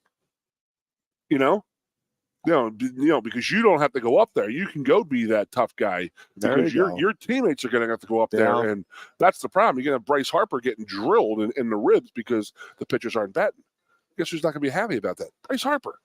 He's going to say, let's go. Let's chill out and hitting all these guys all the time. Well, if Bryce Harper's unhappy, maybe I can support this. Now you're having me come around to your There side. you go. We'll take a break here. You're listening to the Lion Country Kia Goon and Ironhead Show. We have the privilege of being at Quaker Steak and Lube, and we're coming right back. Coast into fall with a new Kia from Lion Country Kia. Right now, get a 24 Kia Seltos for 5.25% APR for up to 48 months. A new Sportage plug-in hybrid at 0.9% APR. Check out our 23 Sorrento hybrid for as low as 4.5% APR. And don't forget, all 2023 and 2024 Kias come with a 10-year, 100,000-mile limited warranty. Stop in and meet with one of our sales experts today and coast into fall at Lion Country Kia. We want to see you in a Kia. Since retiring, I have spent my time searching the countryside for the hottest wings in America. I always seem to end up disappointed. You call these hot? Back off, Luigi. Mamma mia. Your hands it, busboy. Your wings suck! I knew I should have stuck with Quaker Steak's triple atomic wings. You think I'm tough enough? The Center Hall Farm Store has been serving Center County and beyond for well over a half century. A small family business, the Center Hall Farm Store specializes in animal nutrition and manufactures its feed fresh using local ingredients. Get the best in horse, cow, pig, chicken, and bird feeds. If you're not already a customer, stop in and see why so many of your neighbors are. The Center Hall Farm Store at 110 West Allison Street in Center Hall, or call us at 814-364-1393. Sioka Toyota of Williamsport invites you to stop in today or check us out online. We have the smart path to your next Toyota, like the all-new Crown, BZ4X, the all-new Grand Highlander, Corolla Cross Hybrids, Sequoias, and more. Over 100 new Toyotas here and on the way. Don't make a $1,000 mistake. Choose Sioka Toyota of Williamsport and see the Sioka dealership's difference. Buy or reserve yours today and see for yourself why Sioka Toyota is the only stop you need for your next new car. Sioka Toyota, it just feels right. Ready to be part of something bigger? Come pave the road to success at Glen O'Haw-Baker and discover a career where your hard work and determination can build a bigger, better future. Our team believes we can build a stronger future together. Join us at Glen O'Haw-Baker, where we value teamwork on the field and on the job. Go to GOHcareers.com to apply. GOHcareers.com. And best of luck to all the Center County sports teams all season long from everyone at Glen O'Haw-Baker. With a Timber Kids savings account, you can start to save money, earn prizes, and teach your kids the value of savings. It's easy as 1, 2, 3. Building futures is what we do at TFCU. You really need to belong to a credit union. You belong at TFCU, Timberland Federal Credit Union, a credit union you can grow with. The Goon and Ironhead. And told the kid, oh, we're back. So we're just That's my man kiddo right there, buddy. I'm getting pictures and videos in from our house. The Mad Turtle. We have a water slide that I think my wife got during we got, but I mean she ordered, and I think it was during the pandemic to try to add some fun into the yard. So we have a pretty big water slide, one of those inflatable ones that we said if the weather was nice, we'd put up. Well, apparently the Mad Turtle told everybody at school that it was up and invited them. And it looks like we have about 20 to 25 kids over at the house right now. We have a fairly small yard. I'm sure the neighbors. And it's now not we a live hot- in a neighborhood where there's all kinds of kids. I mean, it's not, but I'm sure the neighbors are. It's 70 degrees, and that water's not coming out of the hose at 93. That is a fact. But boy. you get a little opportunity. Good for the kids. Let's take Boys advantage. and girls, everything. Or just Oh just yeah, the boys? no, we've Nice. got a full house. I don't even know. That's what it should be. Is And you know kiddos. what? That's what our house. Hilarious. I'm sure your house. It sounds like your house Absolutely. was the same, but our house was always was unlocked when I was a kiddo. People would come and go. It's like, hey, if you know you need a drink, if nobody's home at your house, head on down to Byers. So we had stuff going on just about all the time in our neighborhood. Yep. It is. And that's the It's thing. fun, 20 but years from now, holy cow, the turtle's going to be sitting there, and somebody's going to say, "Remember that day we were all out on the on the water slides at your house?" It's great. So our house, my dad put a pool in our backyard. Yeah. 8 kids. He can't spend no vacation money. Your vacation's in your backyard, so he sucked it up and put a pool in the backyard. But have anybody you want over, have them over, sleep over, all that type of stuff. And that was the way from youth through high school. We were always that place where everybody used to come and hang out. It was a fantastic thing. Real quickly, I actually did not. It was not intentional. We just had baseball practice last night, and then trying to get some things caught up and done at our house. So I did not see any of the WNBA draft or anything like it. Couple of notes. Obviously, Clayton Clark did go first. And I saw Indiana. We were talking last week how. Sorry, I'm cutting. Yeah, no, go ahead. The whole Indiana. It just seemed that the WNBA was like really after her already. If you noticed that, Diana Taurasi made a statement. Some other women said statements and this and that. They were just trying to get in her head a little bit. But when the Indiana Fever drafted her last night, the Indiana Fever was at a watch party, and they all had her jerseys on, and they all were cheering. And I was like, all right, that's a good thing. That's a cool thing right there. I mean, you got the best player in college basketball coming and play for you with some significant range. Now, did you see her contract breakdown? Did not. I think her max in the next 4 years is about $83,000. I think, to be honest with you, I mean, she's going to make her money in advertisement and stuff like that, and market. You know, there's no doubt about that. But and she'll be able to do. People are complaining that they don't make enough money compared to the NBA guys, and this is the problem, ladies and gentlemen, that the NBA makes $7 billion a year, and they subsidize the WNBA. Yeah. So, well, I mean, see, it is what it is. Yeah. Now, Caitlin Clark could change that, right? I mean, it'll be interesting to see because there's been a lot of discussion, and the truth is, nobody knows. Like everybody is guessing right now, and there are some that are like, listen, she was a phenomenon, and obviously the numbers were crazy this year for Iowa games and certainly in the NCAA tournament, but it's not going to translate to the WNBA is what some are saying. And then there are others that are like, no, it's like she is the phenomenon, and this will continue. People are drawn to her, and it's going to continue in the WNBA. I take the courageous stand that it's going to be somewhere in between, because I don't think it's going to be the sensation. Like, they're not going to average 12 million viewers per Indiana.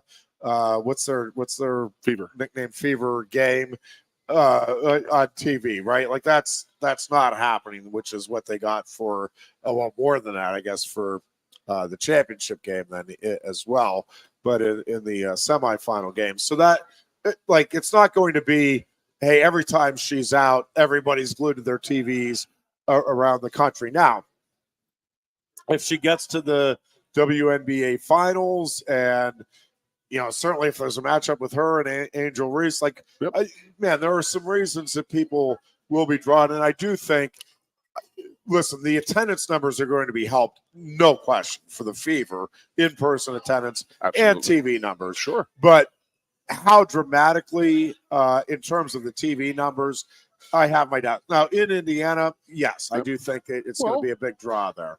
I'm not sure nationally how long this holds up or how much it translates. I have a tough time, and I'm not predicting, and I'm not I'm fine if it does take off. I have a hard time envisioning where you get a bunch more people, man, locked in on the WNBA in general because Caitlin Clark's part of the league now. Yeah. I mean, Jeff, let's just go back 1 year ago, summertime, so about 10 months ago. And that was how disappointed people in State College were that she was not going to play a home game in State College. Yeah. Oh, yeah. I mean, now we're going to sit there and say, okay, where are the WNBA games? Where are they at? Can we go see her somewhere? I mean, she has that kind of draw. So, yeah. I'm watching the draft. I wasn't watching the draft last night, and then, we're talking about this, but I found really funny is how they dress to the nines. It's their night. It's just like the NFL draft and the NBA draft. And Cameron Brink came out, and she is a 6'5", beautiful blonde woman. She got drafted second overall, and you're sitting there and you're looking at her, and she has 6-inch pumps on. You're like, what are you doing? And it just reminded me of a story back in the day when the volleyball team used to win when they were winning national titles. They loved going out downtown and in their heels and stuff like that, and they used to love hanging out with me because I was just as tall as them, and it didn't make them look so tall. They loved it. So I'm just watching that stuff last night, and it was cool. It was really cool seeing there is a buzz about a women's sport, and that's a great thing. And what I was saying last week, I just can't believe how some of the people in the WNBA were already trying to go at Caitlin Clark as saying she's not going to do this or not going to be that, or just downplaying her. I just don't understand. If you're trying to push your sport, I don't understand why Diana Taurasi would say something like she did. Like, if you're trying to maintain or build your sport, why are you going to bring the girl who's going to bring people to your games? Why are you trying to knock her down so quick? Although, so I'll play. Yeah, she's right. She's not playing college girls anymore. She's playing against women. But also, so if you are trying to build the sport up, what now are you looking forward to seeing in the upcoming season? Like, even me, and I don't, and it's nothing against the WNBA. It's just there's limited time, and I love hockey, I love college wrestling, I love the NFL, I love college football, and I love Major League Baseball. And I have a kiddo, and I've got a few different jobs that are pulling me all kinds of directions. So even if I'm interested in other sports, and I am, it's like those are the sports that I'm going to follow relatively closely. And even them, sometimes I have a difficult time, truly following. So, but am I going to want to watch the first time Taurasi goes up against Clark's team? Yeah, I'll be interested in it. And if I'm home and it's into the schedule, they drop the gloves. I'll check it out. So, I do think some of that is, hey, let's build up some theater, some drama, and get people talking about It's not a bad any call, particular Jeffrey. matchup. So. I'll give you a little love right there. All Ironhead. right. Good job. I'll take it wherever I can find it. Very nice. Also, Ashley Owuzu from Penn State broke a 10-year drought for the Lady Lion basketball team in not having a player selected. Maggie Lucas in 2014 was the last Lady Lion before last night. Owuzu went with the 33rd overall pick. And so congratulations to Ashley Owuzu and the Penn State women's basketball program for getting that additional, prize for a relatively successful season this past year. But that is cool. Owuzu, of course, played for a few different teams and finished her career at Penn State and really had a very nice season for the Lady Lions when she joined them in January. Yeah. And that's their team they're on the rise big time. Yeah, they it's going to be. Are. This next season is going to be interesting. We're going to see if they can continue that trajectory. I saw they lost the one assistant coach here. The transfer portal just changes everything, and you can slide back or move ahead so quickly. And yes, I mean, Penn State is knocking on the door, but I don't think it's a guarantee that, okay, next year they take the next step, they're in the NCAA tournament, and it just continues. I agree with you. It feels like they're in a good spot right now, but maintaining and growing, moving forward in the right direction is certainly not a given. I mean, it never was, but I think it's less a certainty today than it's ever been. So, I really hope they do it because I do think Carolyn Keeger is a terrific coach, and I think she approached this the right way and went about building this program the right way.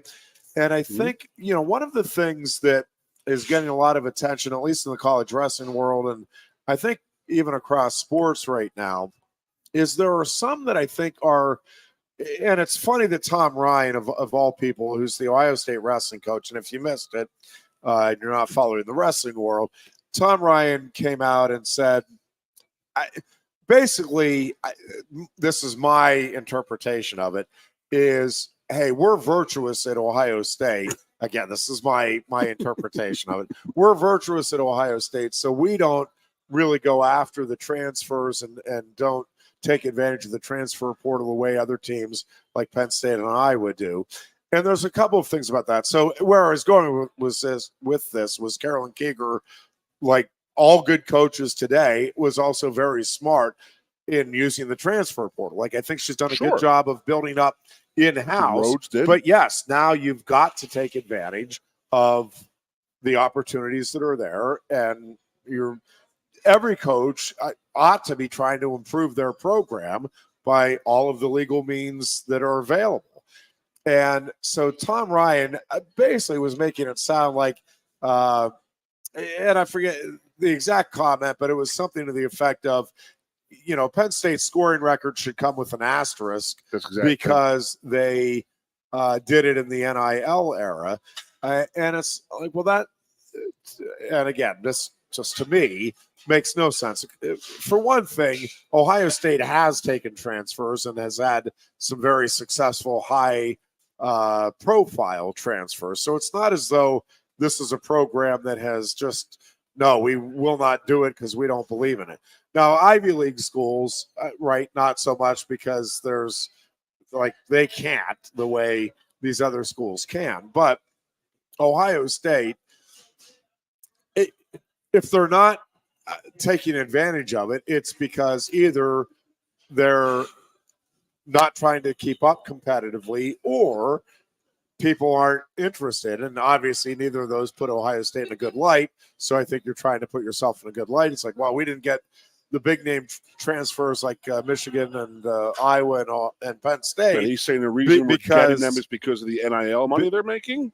That's what the contention is. So a couple of things about that. One is you're Ohio State. Yeah. For God's sake, you have money coming out the wazoo. Use it and get in the game would be number one. But also, I don't think there is anything inherently noble about not taking transfers, and certainly in today's day and age, but at any time. If there's somebody that wants to transfer into your program and they're a good fit and they're going to help your team, well, then, I mean, that's just absolutely idiotic to not do that. But the other thing, just going to the asterisk component to it, because I understand that not everybody has the resources Penn State does. That is a fair point. And yes, it does make it more difficult for a lot of schools, not Ohio State, not Michigan or Iowa, but for a lot of schools to try to keep up. The fact is that there's always been a great disparity between like what Alabama football can provide for its student athletes and what Minnesota football can provide for its student athletes. And Minnesota's a good program, a legit D1 program. It's not Alabama when it comes to resources, right? And I'm just picking Minnesota out of a hat there. But so there's always been an unfair playing field. And while I don't disagree that this adds to the unfairness for many schools, I also don't like, what do you want? These are the rules now. You can't ask the teams that are involved. And I go to like free agency in professional sports, completely changed the way, like the Steelers of the 70s. Well, you don't start putting asterisks next to, well, it's free agency, and now you can just go get players and the higher teams. Major League Baseball free agency certainly changed everything. Well, you don't put an asterisk next to, like, it changed for sure, gave some teams a different and maybe bigger advantage, but it's the rules of the sport. The asterisk to me only makes sense when there is something that is an aberration and against the rules that comes into play. The fact that everybody changed, you'd have to put asterisks beside just about every championship in every sport because things change. 3-point line in the NBA. Yeah. Well, you got to put an asterisk next to that because they had just 3-point shooters. Well, that's the game now. How many transfers did we have on the team last year? The 10 that went. 4 total. Kirkfleet transferred in from Ohio State, and then you had the 3 that came I didn't know that last year. I did not know that. So, but he did that as a younger man. Well, yeah, as did Messenbrink, and Nagel was only a year into his career, and Truax was a graduate transfer. But again, I don't care. To me, it doesn't matter when. No. I don't care if you have 10 wrestlers. No. If they want to be here and the coach feels like it's a good fit for the team, like that's their job now. And if it's, I don't care whether it's 1 or 10. And again, if you want to take as a fan or a coach a pride in that, yep, we have homegrown talent, I mean, have at it. That's fine. But to me, it's kind of like an NFL team saying, you know, yeah, we didn't win the Super Bowl, but look, 40 of our 47 players on our roster were draft picks that we made. I said, well, okay, congratulations. Yay. But you didn't sign any of the free agents that could have gotten you to the Super Bowl. Well, that's just kind of dumb at the end of the day. All right, that's going to wrap up our show for today. Yeah, we'll go with that. We'll be back on Thursday. Until then, be good and be Coastin'. Go Flyers. Coast into fall with a new Kia from Lion Country Kia. Right now, get a 24 Kia Seltos for 5.25% APR for up to 48 months. A new Sportage plug-in hybrid at 0.9% APR. Check out our 23 Sorrento hybrid for as low as 4.5% APR. And don't forget, all 2023 and 2024 Kias come with a 10-year, 100,000-mile limited warranty. Stop in and meet with one of our sales experts today and coast into fall at Lion Country Kia. We want to see you in a Kia. Since retiring, I have spent my time searching the countryside for the hottest wings in America. I always seem to end up disappointed. You call these hot? Back off, Luigi. Mamma mia. Your hands it, busboy. Your wings suck. I knew I should have stuck with Quaker Steak's triple atomic wings. You think I'm tough enough? The Center Hall Farm Store has been serving Center County and beyond for well over a half century. A small family business, the Center Hall Farm Store specializes in animal nutrition and manufactures its feed fresh using local ingredients. Get the best in horse, cow, pig, chicken, and bird feeds. If you're not already a customer, stop in and see why so many of your neighbors are. The Center Hall Farm Store at 110 West Allison Street in Center Hall, or call us at 814-364-1393. Sioka Toyota of Williamsport invites you to stop in today or check us out online. We have the smart path to your next Toyota, like the all-new Crown, BZ4X, the all-new Grand Highlander, Corolla Cross Hybrids, Sequoias, and more. Over 100 new Toyotas here and on the way. Don't make a $1,000 mistake. Choose Sioka Toyota of Williamsport and see the Sioka dealership's difference. Buy or reserve yours today and see for yourself why Sioka Toyota is the only stop you need for your next new car. Sioka Toyota, it just feels right. Ready to be part of something bigger? Come pave the road to success at Glen Baker and discover a career where your hard work and determination can build a bigger, better future. Our team believes we can build a stronger future together. Join us at Glen Baker, where we value teamwork on the field and on the job. Go to GOHcareers.com to apply. GOHcareers.com. And best of luck to all the Center County sports teams all season long from everyone at Glen Baker. With a Timber Kids savings account, you can start to save money, earn prizes, and teach your kids the value of savings. It's easy as 1, 2, 3. Building futures is what we do at TFCU. You really need to belong to a credit union. You belong at TFCU, Timberland Federal Credit Union, a credit union you can grow with. The Goon and Ironhead.